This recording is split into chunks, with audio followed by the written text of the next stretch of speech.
For the Life of the World is a production of the Yale Center for Faith and Culture. For more information, visit faith.yale.edu. Historically, the word Christian is supposed to have meant Christ-like. And it seems to me as if that should always be recognized as an aspiration, not a sociological category.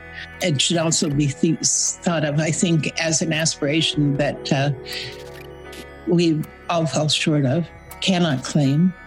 And I think that there are things that we as Christians should recognize in ourselves and have antibodies toward things like hatred and resentment and competitiveness that is destructive and making divisions among people that would imply relatively deficient, sacredness or humanity on parts of disfavored groups. I think that any nationalism that claims to be Christian is probably not Christian. This is For the Life of the World, a podcast about seeking and living a life worthy of our humanity. I'm Evan Rosa with the Yale Center for Faith and Culture. This is a political moment characterized by stridency, suspicion, resentment, anger, and despair, where shared commitments to truth, debate, free speech, and simple good faith in one another, and these core elements of democratic society, these are under threat of outright rejection by those in power. But the Pulitzer Prize-winning novelist and essayist Marilynne Robinson sees an opportunity for putting aside the resentment, suspicion of the other, and despair, and instead renewing a love of democracy, grounded in the sacredness of the person. And she sees more hope in a patriotism closer to familial love than America First Christian nationalism. Marilynne very graciously agreed to join us for an interview with Miroslav Volf for a very timely and yet very timeless conversation. She's the author of the beloved Gilead series and numerous essays on politics, culture, and human life in general. Miroslav and Marilynne discuss how to live faithfully in this political moment. Thanks for listening.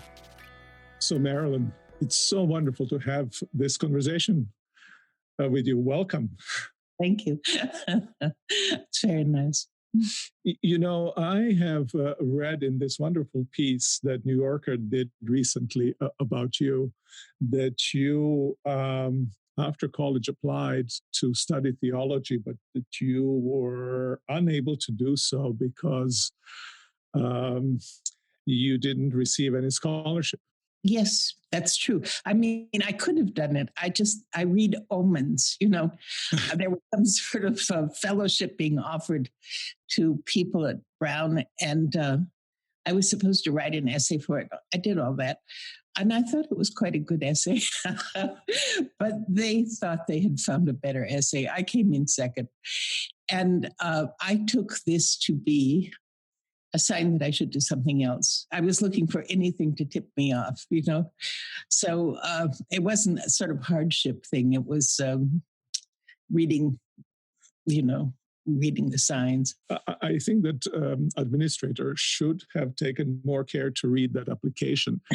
And I can just imagine if any of them are living right now saying to themselves, oh my God, what have we done? We could have had Marilynne Robinson as our graduate and as a theologian. That would be amazing. Well, at that time, there was not any very friendly place for women in anything theology related, Yeah. And that was also a consideration. I felt as if I were in a larger world by going to plain old graduate school. Yeah, it may have served you well. It hasn't served theology as well as it has served you, but excellent. So I will tell my dean, because he's trying to raise funds for scholarships for students. This is a great line. You may be missing future Marilynne Robinson as a student of theology. So I don't know whether that's going to attract people to us or it's going to detract and say, well, we'd rather have Marilynne Robinson do what Marilynne Robinson does. Well, at least I kept reading on my own, and I don't regret that. I mean, I have my own reactions to things. I think can be a very good thing. That's really wonderful. We'll come also to some of the theological themes, but I thought of starting our conversation with your piece that you did for New York Times, where a subtitle of the piece is "This country is not an idea; it's a family." And so I'd like to start by exploring a little bit more this idea of family, and later on in the essay you mentioned also home. And this idea of home has been a very important in recent years for me. And in fact, right now I'm writing a book on world as a home of God. And then home in this, both in a material and in social sense, and from family or private homes to even global, biospheric, if you want, home. So this idea of home is really, really important. And it has been, to my chagrin, maybe, important also to the new European right, as they kind of push back on preserving kind of the home and homeland of Europe, right? So you can see already here tensions. And so when you write of America's family as a home, you certainly don't mean of it as kind of some idyllic and happy space. Few families are such, and few homes are such, and you've explored waywardness, tensions, uncertainties, as well as intimacies and kind of positive resonances of home in your novels very well. So when you speak of America as a family, you have some kind of belonging in you. Can you say more about the nature of that belonging? Well, I think that there's a kind of, there's an arbitrariness that Americans tend not to be comfortable with, I mean, in the sense that if I were to say, I love my mother more than I love your mother, it would be no reflection on your mother. It's simply the fact that, but the word my is a sort of, a web that draws together all sorts of things, and I like I love and I'm very loyal to the fact that this country is an omnium gatherum, that people can apply the word my to it in all sorts of ways and so on. And that, and make a profound claim on its loyalty to them and so on, and that basis. I think that we have, people, not us especially, as you were saying, the European right also, they make a great effort to find a defining membership. You have to be of a certain this and a certain that, I think that we have the very good historical fortune of having people be able to make the claim on us rather than our defining them, Mm-hmm. And it makes us sort of, a very interesting country that continuously, enlarges or should enlarge its conceptual basis and all the rest of it, just because of all the, cultures and literatures and all the rest of it that we can absorb.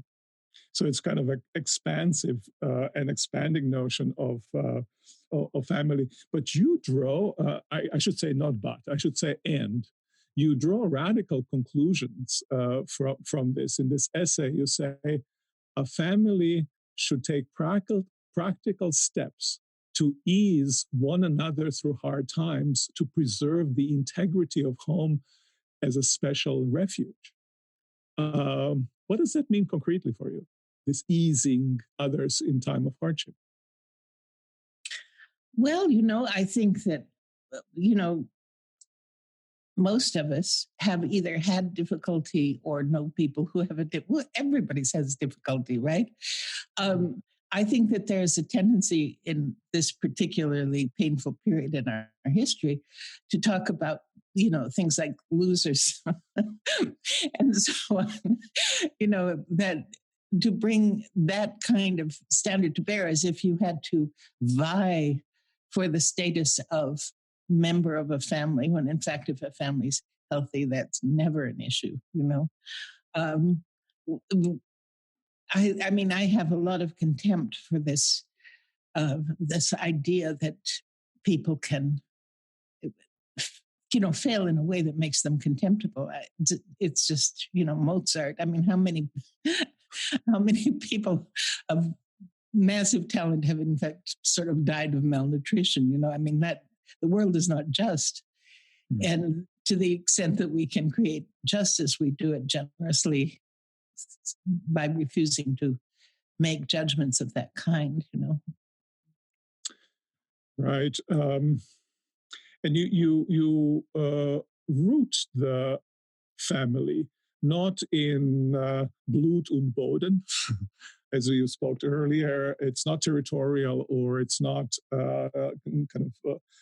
based on blood relations or familial in that sense.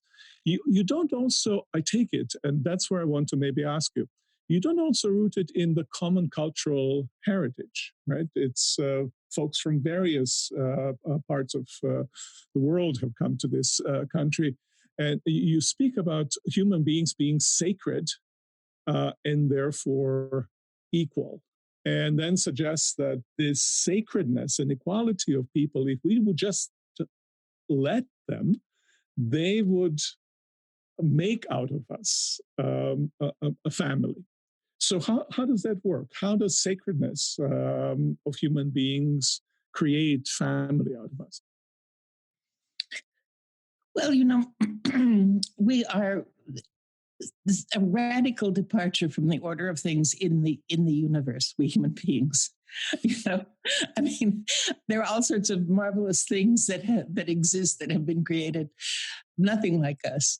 This incredible capacity for creativity and honor and love and all the things that human beings are capable of, that you single them out, I think that we should be able to recognize these things in one another. Even if they're not visible to us, we should know that they're implicit there, in the sacredness of the human being. I think that, when you literacy and vernacular languages and so on, passing through the world, and these amazing, sort of geniuses rising out of the possibility of access to knowledge that they had never had before, and so on.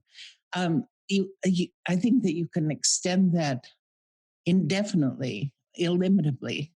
And I mean, another thing that's a great sadness to me is that it seems more and more as if there's a sort of economic rationing of education. All this talk of elites and so on, that seems to imply that they are a closed caste that other people can't aspire to, and all the rest of it. Everything that militates against our capacity for recognition in one another of the incredible singularity of a human being, that's just a loss and a crime, and something that basically will recoil against us at some point. And this kind of sacredness also, in a sense, has a claim on us, right? It asks not just to be honored and respected in a sense, its integrity respected, but actually, given for its fragility, to be nurtured, to be kept in and possibly enhanced in its sacredness and uniqueness. Yes. And we know, I have through the whole, feminist thing up to this moment, and I know how easily people were talked out of their capabilities and their interests and all the rest of it. I had a friend in college who was at the head of her class in applied mathematics and couldn't get a recommendation because her professor told her that women don't belong in mathematics. Things like that. The landscape was littered with things like that, and, then they say, well, where are the great women mathematicians? So, but people can be themselves deprived of confidence in a way that is disabling to them, And so when we don't treat people with respect, we are impoverishing them, even, Yeah. And you refer here to all sacredness of all human beings, not particular kind of human beings. It's a moral vision of a human family as a whole. Now, we're living at a time of re-entrenching, of building walls, of concerns for ourselves. We're living in a time, America First project. How does this pan-human sacredness relate to America First project? Well, I can't accept the terms America First in the way that they're presented and intended by Donald Trump. You know, I mean, he's very effectively extinguishing everything exceptional about America, then, you know, waving flags as he does it. You know, I mean, as far as I'm concerned, this country is an interesting project, an interesting experiment, and you know, it deserves, you know, care and you know, enjoyment. We could enjoy it if we tried and all that sort of thing. But that doesn't, again, it's like my mother and your mother, you know. Yeah. The fact that you want to enhance your own country doesn't disparage any other country in any way. Yeah, and in some sense, right, it's a version, right, of the Christian idea of special relations. Maybe we attend to our family in a special way because we have a deeper ties, more capacity for good, more capacity for ill as well. And so it is with various levels of our special relations. And the nation can be such form of special relations, which does not exclude other people as objects of our love and objects of our care. I take it. Yeah, I take it that's implied in this idea of sacredness of human beings. Now, how do you stand in this regard to the kind of the project of Christian nationalism? Yeah. Now, I know that you like Puritans quite a bit, John Winthrop, and you and I had this interesting conversation, which we just part of it at a New York City Library. Where I declared my greater predilection for political stances of Roger Williams, and you've been faithful in many ways to John Winthrop. Can you speak about this kind of Christian nationalism, which many in evangelical conservative circles want to, in a sense, reclaim America as a Christian nation, and that becomes a certain political project for them. Can you say something about that? Well, you know, historical context is pretty much everything. You know, these people, you know, who washed up in Massachusetts, which is not where they intended to wash up, who were aware of the fact that earlier attempts to establish colonies like theirs had destroyed in Florida and in Brazil, you know, that they were a very small community with, you know, the French Empire looming above them. And, you know, and they were the people who would have been on the anti-royalist side in the revolutions in England, you know. So they were a very small group that grew much smaller after the first winter, you know. And they necessarily, I mean, this is the kind of thing that develops very high identity among groups. I think they had absolutely no idea at that point that they would be more than a colony attempting to hold some sort of foothold in the world, you know. I think it's a huge error that people make when they project subsequent history on this, you know, frail little accidental settlement, you know. Winthrop talks about the city on a hill, but what he says is people will be watching us because they were a radical social order at the time. And you don't congratulate yourself for the fact that you cannot be hid when you feel that you are an imperiled population. In this kind of setting of very diverse groups of folks. And by the way, we have asked some of our audience members to pose questions, and one of those questions concerns Christian nationalism, and specifically how that Christian nationalism might fit, or how the notion of America then might fit with a diversity of population, religious traditions. There are many religious and religious people as well in this country. It is true that there are many people that call themselves Christian in this country. I find that, if nationalism means taking care of the particular garden you have been placed in, that's fine. If it means hostility or competitiveness toward others, then it's obviously not Christian, Historically, the word Christian is supposed to have meant Christ-like. And it seems to me as if that should always be recognized as an aspiration, not a sociological category. It should also be thought of, I think, as an aspiration that we all fall short of, cannot claim. And I think that there are things that we as Christians should recognize in ourselves and have antibodies toward, things like hatred and resentment and competitiveness that is destructive, and making divisions among people that would imply relatively deficient, sacredness or humanity on parts of disfavored groups.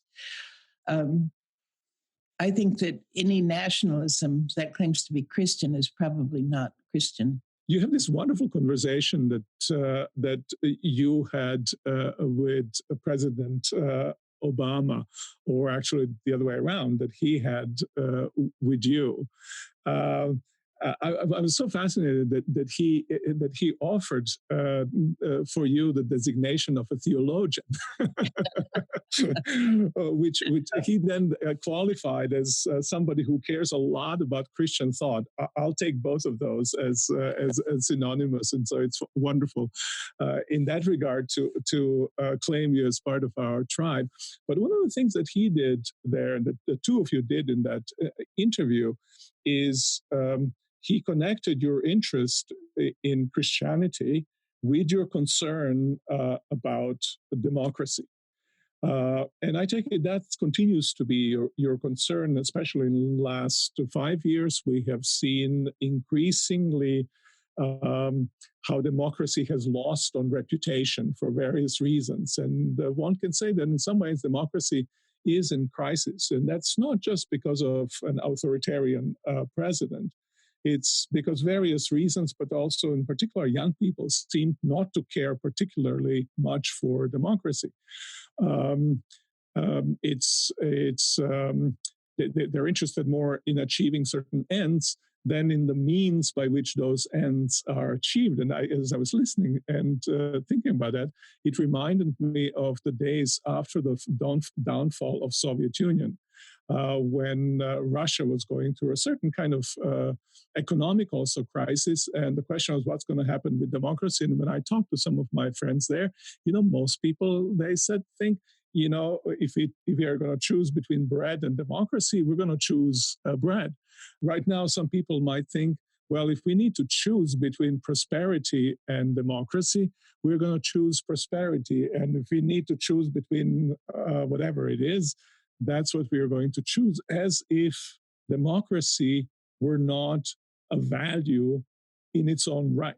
So could you speak about your interest in democracy, qua democracy, not just in what democracy can achieve? First of all, and this is not anything that describes my love of democracy, that we are now, as all our politicians tell us, the wealthiest culture that ever lived on earth. We have a history of, of democracy to the degree that this thing has been achieved, that made us richer and richer and richer through generations of time. Now, if people feel that they are so hard-pressed materially that they're going to throw over this great historical project, we are in trouble, because that's very unadmirable, As far as democracy itself is concerned, I think that from moment to moment, from person to person, there's a capacity for great insight, for great integrity, and so on, not in any of us consistently, but overall, if we're attentive to each other, we have those things to learn from each other and to be guided by. There is no other way of trying to tap this potential that exists in human beings other than democracy. Right. It's a form of also deliberating about our common project, shaping it together, but also that project itself is a project of deliberation. I can just think of wonderful conversations that happen and exchanges that happen that are fruits of democracy, or at least of kind of stances at a maybe smaller scale that we might want to foster at a larger scale in democratic politics. Mm-hmm. I think that we have to try to give other people grounds for optimism. I mean, usually when your opinion is solicited by the general, by the practices of democracy, you should be taking care that you have something of value to offer, I think. We tend to slight that side of democracy. Hmm. What do you think are the kind of cultural conditions of democracy? I know democratic functioning is dependent on many things. Some of them have to do with the way political institutions are set up. Others have to do about how our economy is set up, maybe educational system. But there are also kind of more narrowly cultural values that have to be nurtured for democracy to be healthy. I think that's true. I think that, but again, when you look at old books that are about American democracy, the assumption was clearly present that we have to be sure that people have adequate historical understanding, for example, that that basic education is made available at the widest possible sort, so on.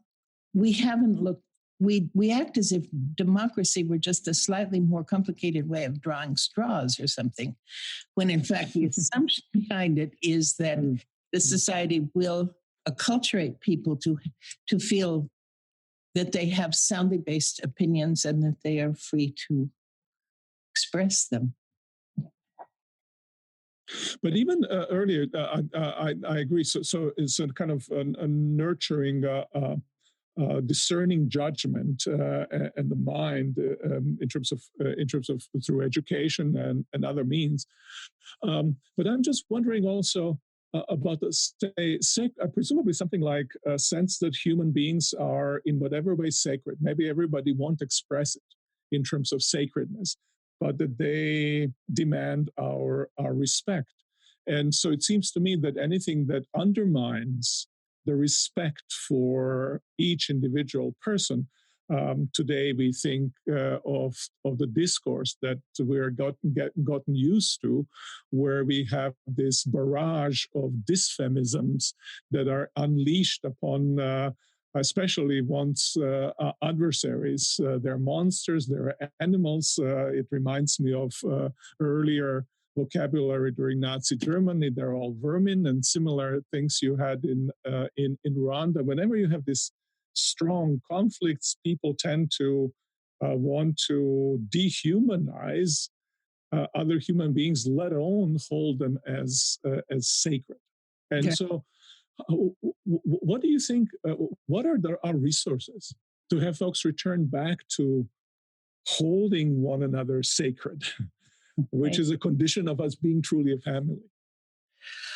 Well, we have a lot of very wonderful stuff historically to turn back to. I mean, these people that I read, people like Ames and Flavel and so on, they talk continuously about human gifts, human capacities, kind of like Pico della Mirandola or so. And it's an anthropology of the brilliance of humankind, And I think that that, a great deal that was, liberal, that was full of promise for future societies and so on, came out of that theological view, which is it's not about, angels and devils. It's about conscience and consciousness and the senses and, One of the questions one of our audience members had is what do you think is the relationship between kind of structural change and a moral transformation? It seems that from some circles, at least, the structural change is given strong primacy. On the other side, you have obviously the other side, which simply think that moral transformation as such is sufficient, or at least has primacy. What's your take on that? Frankly, our recent history has not interested us to believe that people are accurate in their appraisal of their own morality.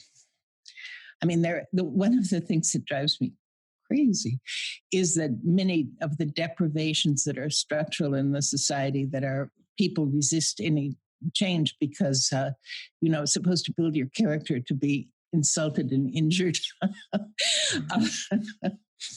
I don't, I do not share a definition of morality with people who take that view, even though they routinely present themselves as being the moralists. I think we have to have a much better, much more humane and considered definition of morality before we even try to apply it beyond ourselves as standards. And of course, anyone can herself or himself be more or less as moral as he or she chooses to be. There's nobody intruding on that. Some 20 years ago, you wrote, I miss civilization and I want it back. From the heart. That was my mother's favorite sentence out of everything that I wrote. Oh, wow. Oh, that's that speaks well of your mother. It's beautiful. It's so succinct and has a inner beauty and power at the same time. So I think you referred there to, I want to overhear passionate arguments about what we are and what we are doing and we ought to do. I want to feel that art is an utterance made in good faith by one human being to another. Those are kind of the lines that I think precede I miss civilization and I want it back. So is this about partly about what we talked earlier about seeking truth in conversations, some kind of a weight of importance? What were you pushing against or what were you longing for when you were missing civilization? One thing, many things, but one thing,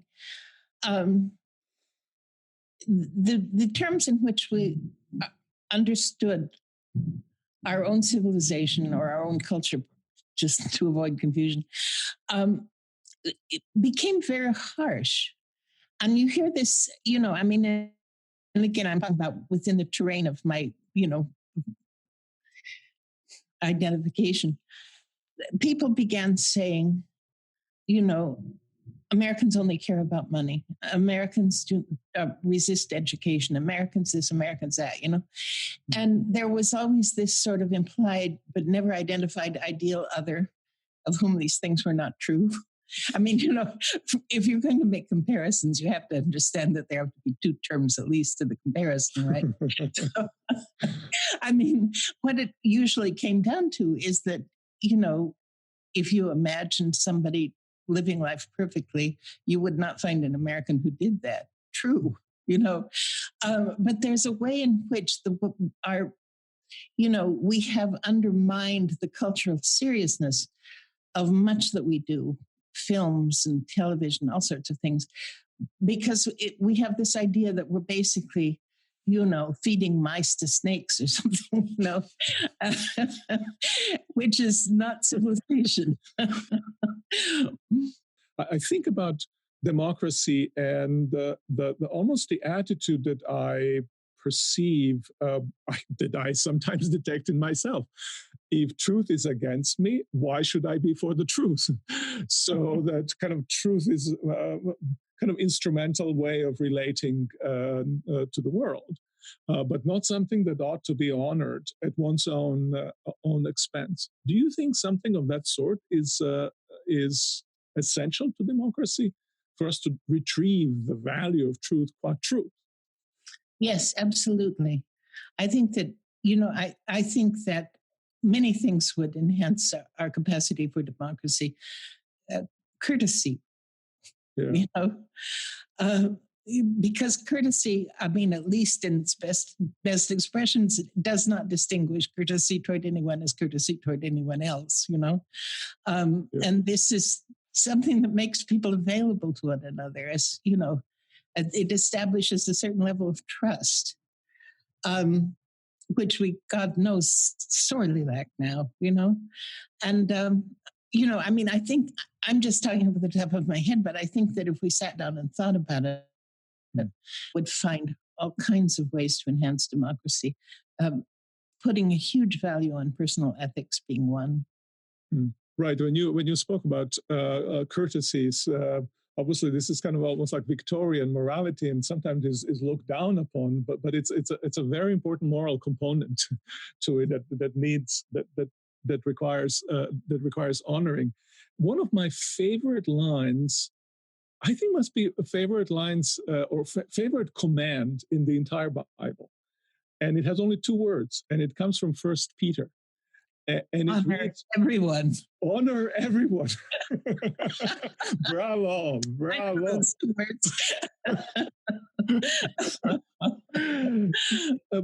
But it seems to me, even if one wants today to honor everyone, that we're partly losing resources to do so. And here's what I mean by that.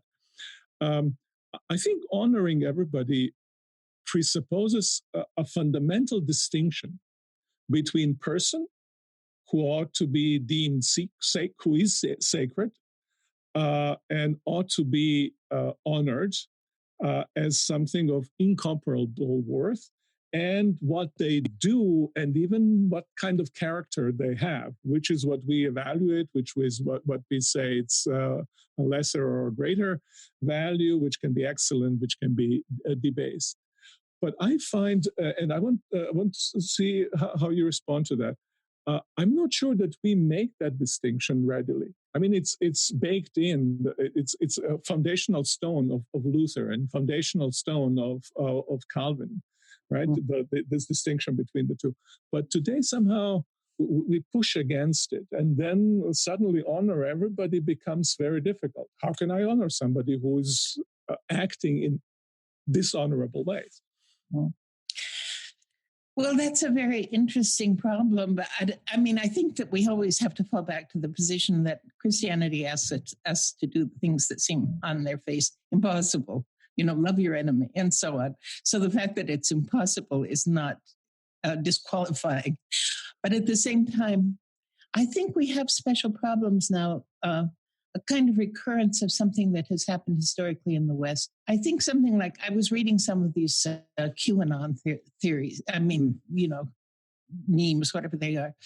And they really, really are reminiscent of like the blood libel in the period before the Second World War, where they create a horrific image that I think probably has a different kind of place in the nervous system than something that you would think of as a reported fact. Or, they put discourse outside the range of, the probable or the expected, which is the grid that we normally use to appraise human behavior, to know what to assume about someone we do not know, So these things are, more than anything else, there are lots of problems, but more than anything else, I think that's what puts the conversation totally out of whack. There is no way to respond to these things, which are, in effect, kind of sick fantasies that people can't forget,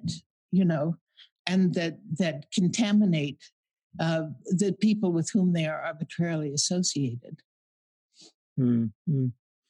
You know, when I sometimes listen about those things, I remember my father was insistent that in his present, no ill should be said of anybody who isn't present. that did not make for very interesting table conversations. Let me tell you, no gossip was allowed,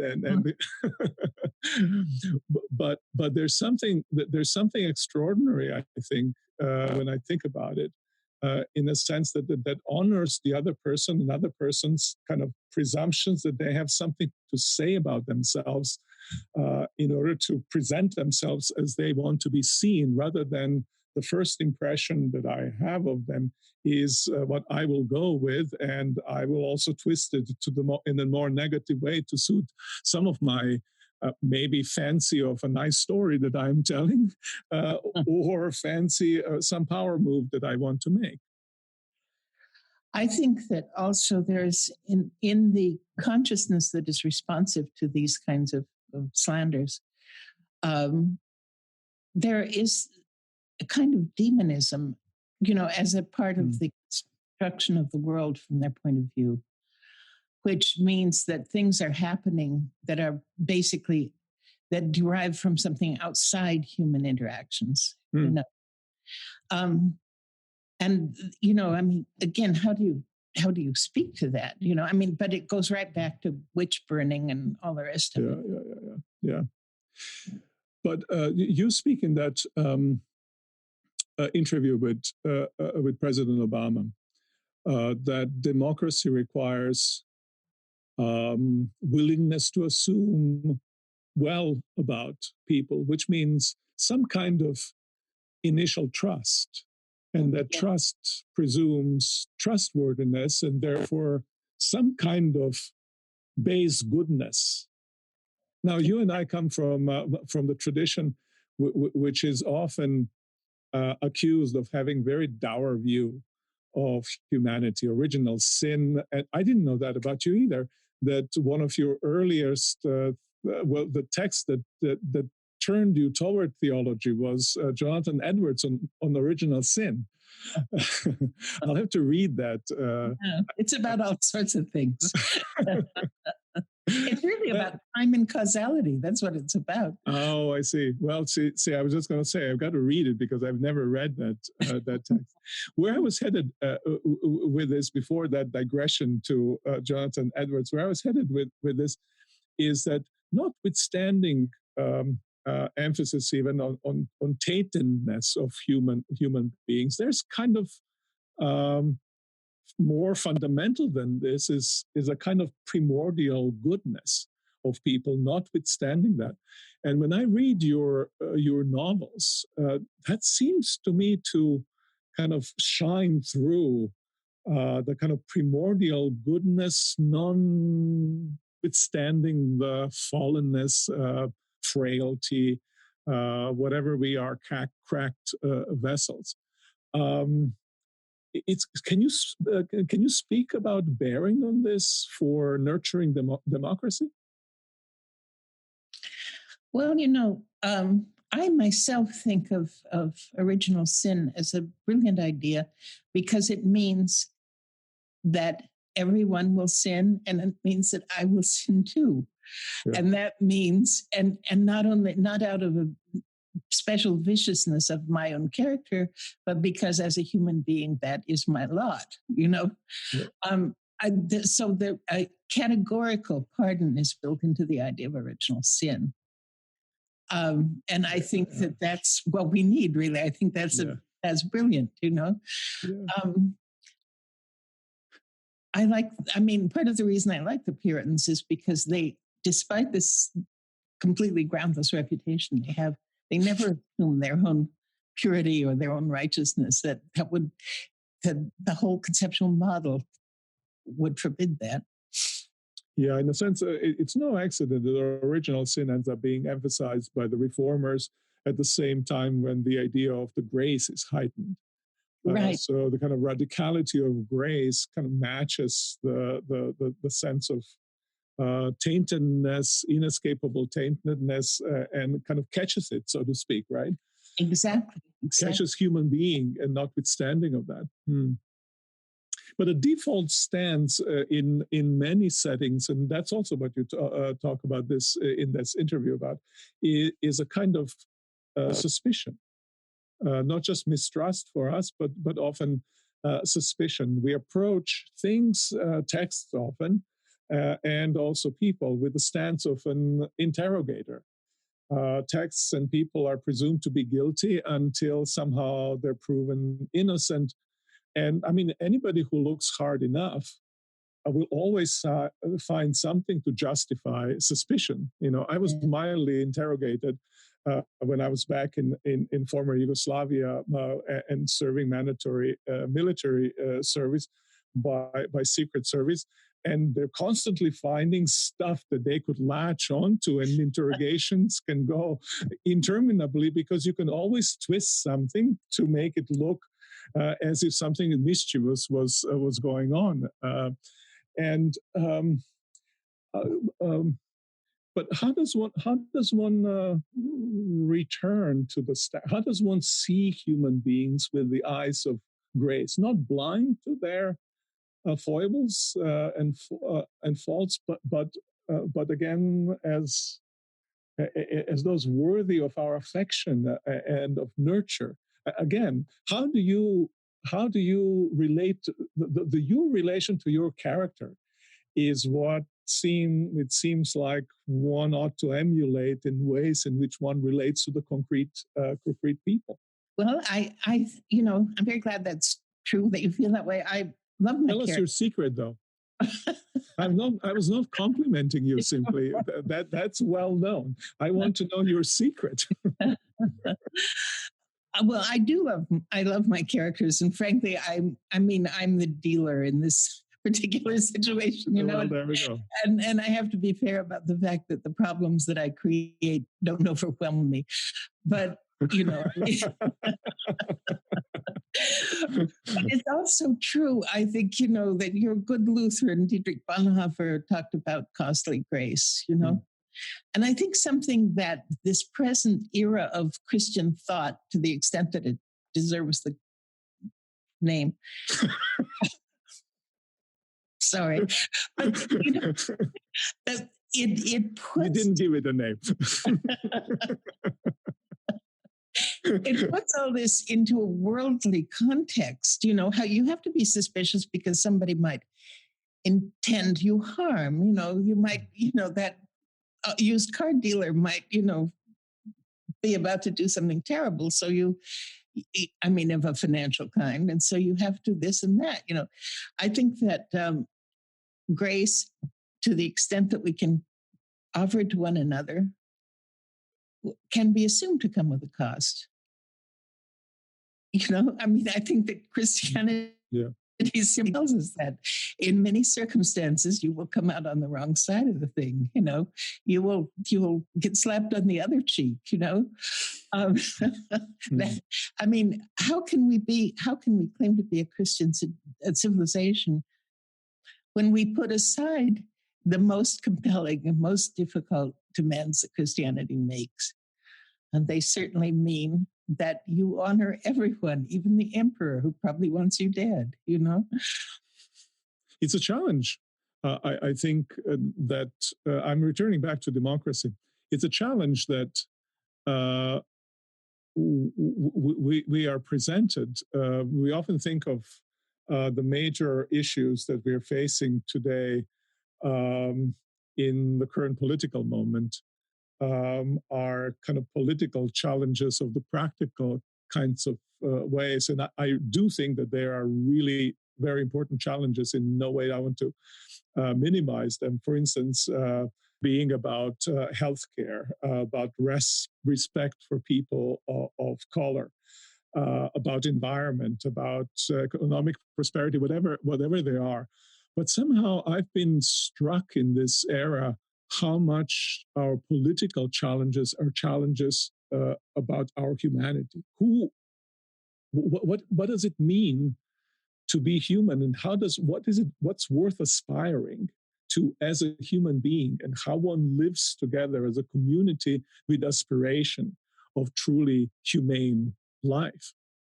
And I want to put it in those terms, and somehow it seems like I'm missing when I say it in those terms. It seems does not have hands to receive it. I mean, there are things that we tacitly forbid one another. One of them is to speak seriously about religion. One of them is to speak seriously about what is wanted from life. There's a kind of passively coercive quality in the culture that streams you along toward, checking boxes and, having aspirations that are really kind of below your dignity and all the rest of it,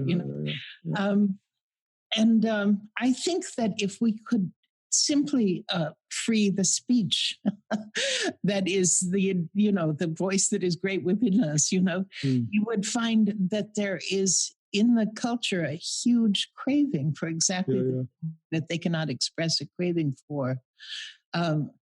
Teaching young writers, one of the things you have to do is pry them loose from the expectation that there are things they cannot write about because whatever culture gods, they have not even that specificity. There is just something in the culture whispering in their ears, this would not be cool, this would not be acceptable, and they don't make the test. I'm always telling them, I wrote about a minister dying in Iowa in 1956. How unlikely is that? Well, that's why I'm asking you this question, right? Because you do it so well in your novels. Many conservative Christians are supporting President Trump. It seems to me that when I observe behavior of and also policies of the president, they far from embodying Christian values, they seem to embody almost like classical pagan values. So if you went, and by classical pagan values, I mean a kind of paganism of which Nietzsche thought of himself as being kind of retriever in some sense. And the kind of new European right has picked out some that. There's Alain de Benoit on being a pagan, picks up those values. And Alain de Benoit is one of the key philosophers of the new European right. I mean, that's an emphasis on superiority rather than equality, on glory rather than on service, on heroic victory rather than on sacrifice, on pride rather than humility, on tribe and not humanity. You can go down the line and you can see the kind of a lineup. That's what's at the forefront. And I'm sometimes thinking, Christians are supporting this. And I'm thinking, is something like paganization of American, especially conservative Christianity going on? And it's a kind of horrible thought to entertain, but it's very hard for me to see how it is. And maybe it's instrumental only, maybe it's for time being to achieve something, but it's deeply disturbing. It is just very deeply disturbing as far as in terms of, our life as a society that, deals with questions of rights and so on. I think one of the major things that has happened in my historical memory, which is long enough, is that there's been this great pivot where people in other generations tended to make issues around other people's rights. Women's rights, the rights of Black people, the rights of Chinese, all this kind of thing. The people who, by definition, were not in positions of power are championed by people who are.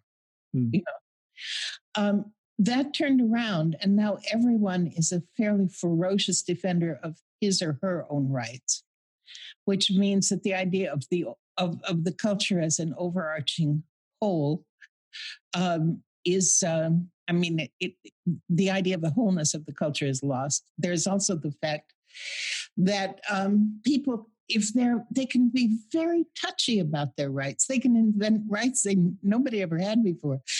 I grew up in the Mountain West, and I virtually never saw a gun. Now, what in the world is this sudden everybody's bristling with armaments because the Second Amendment says so? You can't have a historical reading that history does not support, Mm-hmm. I mean, this now it's gotten to the point where, you can't walk up and put your rifle in the preacher's ear with this is the Second Amendment should say that I can, this is ridiculous. I mean, we've made ourselves into these hypersensitive, autoimmune kind of creatures that think about our own good and transgressions against our own boundaries, and not, we do not talk about problems in a way that would make us the help that other people need. Yeah. So in a sense, here, the rhetoric of rights in service of what's in it for me, morality or amorality, if you want to put it that way. Right. Exactly. Yeah. And, you hear these people complaining that their religious freedom is being impinged on, and then you find out what the issue is and you think, well, that's your religion. You live by that religion. Don't take it to the Supreme Court, because there are other rights that would feel infringed on by the expansion of your right. We used to understand that, Yeah. Well, and it just seems to me, I suppose I can master some kind of sympathy and then respond in the way exactly that you have. But on the other hand, when I look at the history of Christianity and how much rights of Christians were impinged upon, it seems to me rather thin-skinned or rather frivolous to insist with such ferociousness on those rights, rather than worry, again, as you've said, about rights of so many people in so many places, or rights to non-Christians in this country being trampled upon. So you're a Christian whose thought has been deeply shaped by Calvin, progenitor of Reformed Christianity. And I found out you believe that Martin Luther's chief Reformation tract, Freedom of the Christian, is one of the most beautiful texts in all literature. You said all literature, not just theological literature. This is amazing for me as a person who is a big devotee of very angular and problematic Luther. But, and so that's pretty kind of down to the root Reformation Christianity. But I think you describe yourself, and from what we have now talked about, you describe yourself as a politically liberal. And some conservative Christians might claim that you lost your faith and lost your soul. How can you do that? What's the relation for you between your Christian identity and your political identity? Well, when I see people blocking, rise in the minimum wage, for example, or all these kinds of, economic things that have been used, or supporting a party that suppresses the vote, or so on. These things offend me religiously. I feel that my religious freedom to live in a country where people are fed and clothed and the imprisoned are visited and all the rest of it, my right is infringed by other people's insistence that there are higher values than that, which I don't find in the text, frankly. I don't, God knows about my soul. One does what one can, but I find my soul a little safer among my liberal friends than I feel that it would be in other hands. So we started with your original intention to enter the ministry, possible theology, And perhaps you can give theologians and ministers some advice. And I mean by that, one of the troubling features of the present moment, present also political moment, is that not only are we losing many young people to faith. America is becoming increasingly secularized, and some of that, I suspect, is happening because of the kind of problematic marriage of power and a certain kind of religion in today's environment. I know that to you, as to me, Christian faith means a great deal. And so the big question is, how do we help people retrieve or come in touch, at least, with the beauty of faith, a kind of beauty that shines through many of your characters? What do you think can be done? What would you advise ministers and theologians like me to do? Well, one thing that when you look at the reformers, they try to get the full depth of the faith. You know what I mean? They don't, so much of Christianity, it's gone into what it takes to be kind of survival mode, I think, where it's it becomes a society of nice people. And nothing is going to be done or said that implies that metaphysics is involved, that the deepest kind of deep thought is sustained by Christian tradition.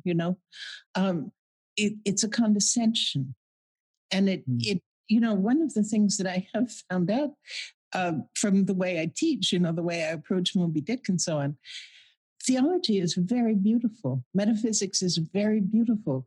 People who have never encountered it have no idea what it is and how it resonates through life and through perception and all the rest of it. I think that a great many ministers have to recover the idea that they are teachers, and they're people who are especially equipped, one hopes, to open a conception of the world that no one finds anywhere else. The culture is maimed by the loss of the capacity in the population to actually talk about these things. I read that you're working on a book on Christology. And for some time now, I have come to think that Jesus Christ has become a moral stranger to our current Western culture.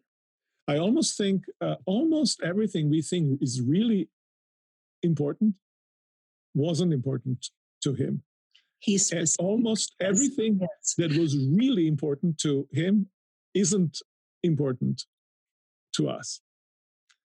Are you going to address that issue in your Christology essays?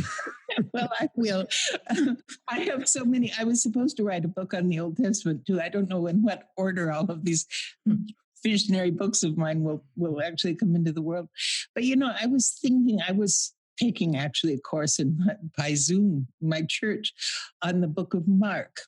And that amazing impatience of Jesus with the fact that his disciples don't get it, And you think, well, he is doing something absolutely unique, in the history of Judaism or anything else. How does he expect them to understand? And then I thought, he expects them to understand the nature of God from the Old Testament, and that the nature of God is the loving shepherd that tends to the sheep, the thing, the God that does not exalt himself in the sense of holding himself apart from humanity and so on. That if they understood the God of Moses, they would understand Jesus. And I think that's a sort of important, you know what I mean? That is the kind of thing that I would take up if I were writing that essay at this moment. Marilynne, this is very wonderful. We could go on. Thank you very much for taking the time. And I pray the strength to you to finish all those projects that I saw listed there. I need to read every one of them. Well, thank you. Thank you. I will need all your prayers. Well, I'm not sure how powerful my prayers are, but it will be a supplication before God. Thank you.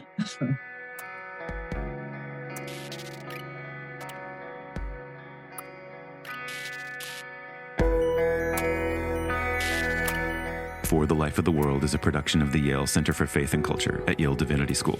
This episode featured novelist and essayist Marilynne Robinson and theologian Miroslav Volf. I'm Evan Rosa, and I edited and produced the show.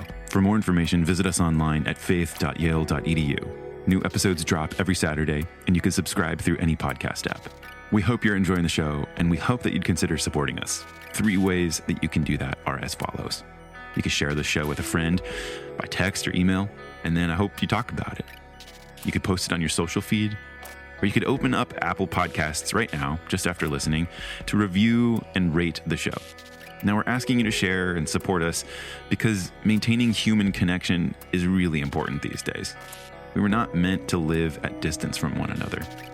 So we hope this show is just a small, consistent way you can keep connecting, keep growing, keep seeking a life that is worthy of our shared humanity. We'll be back with more this coming week. Thanks, friends.